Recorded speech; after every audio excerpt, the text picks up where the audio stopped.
Cinema சம்பந்தப்பட்ட அனைத்து நிகழ்ச்சிகளையும் தெரிந்து கொள்ள நம்ம சினி மெசேஞ்சர் சேனலை சப்ஸ்கிரைப் பண்ணுங்க.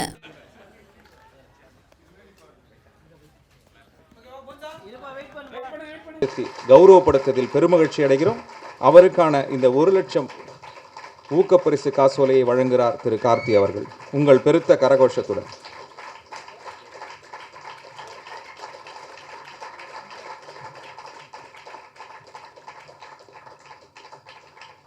கைத்தட்டு பத்தாது.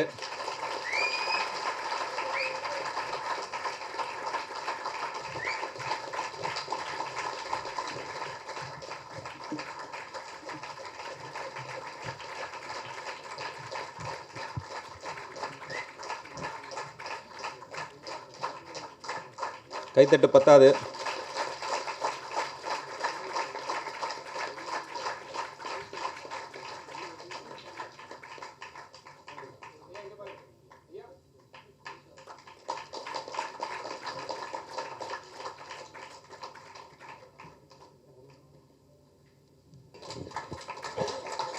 எல்லாருக்கும் வணக்கம்.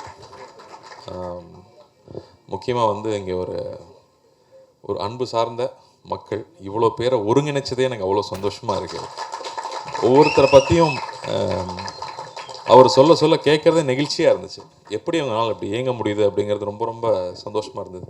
எங்கள் அழைப்பு ஏற்று வந்தவங்க எல்லாருக்கும், தன்னார்வலர்கள் எல்லாருக்கும் முதல்ல என்னுடைய இதயபூர்வமான நன்றியை தெரிவிச்சுக்கிறேன். பத்திரிகை நண்பர்கள் பெரியவங்க எல்லாருக்கும் வணக்கம். என் தம்பிகள் எல்லாருக்கும் வணக்கம்.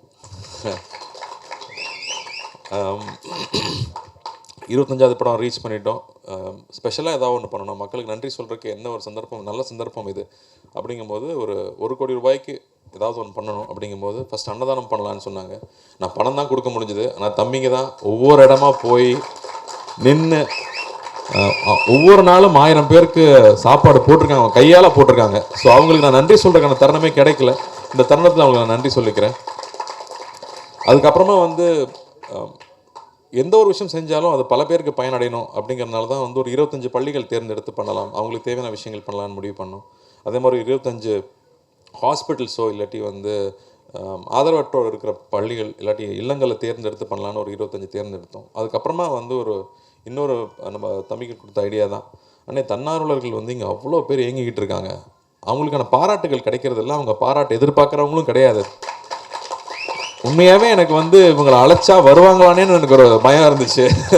ஏன்னா பாராட்டு எதிர்பார்க்காம வேலை செய்கிறவங்க, அவங்களுக்கு நம்ம என்ன தொகை கொடுத்தாலும் அது உடனே மக்களுக்கு தான் போய் சேரும். அப்படி ரொம்ப நல்லா பணியாற்றுறவங்கன்னு சொல்லி நம்ம ஒரு லிஸ்ட் எடுக்கலான்னு எடுத்தால் ஒரு பெரிய லிஸ்ட்டே இருக்குது. அதில் 25 பேர் தான் எங்களால் இப்போ பண்ண முடிஞ்சிச்சு. அந்த 25 பேரை தேர்ந்தெடுத்து அவங்கள அழைச்சி நம்ம எந்த தொகை கொடுத்தாலும் அது பல பேருக்கு போய் சேரும்னு நிச்சயமாக தெரியும். ஸோ எங்கள் அழைப்பு ஏற்று எங்களை கௌரவப்படுத்தி இதை வாங்கிக்கிட்டவங்க எல்லாருக்கும் என்னோடய நன்றியை தெரிவிச்சுக்கிறேன்.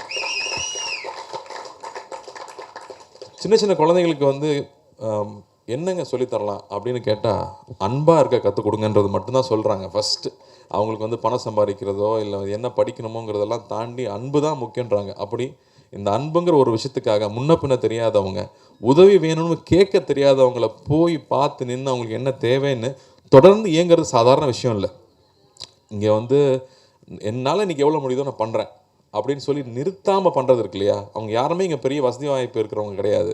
தனக்கு இது வேணும், தனக்கு அது வேணும்னு நினச்சிருந்தா அவங்கள அதை தாண்டி இப்போ போயிருக்கலாம், அதை நாடி போயிருக்கலாம். எனக்கு ஒரு வீடு வேணும், ஒரு கார் வாங்கணும்னு நினச்சா அதை நாடி போயிருக்கலாம். அப்படி இல்லாமல் என்னை சுற்றி இருக்கிற மக்கள் சந்தோஷமாக இருக்கணும்.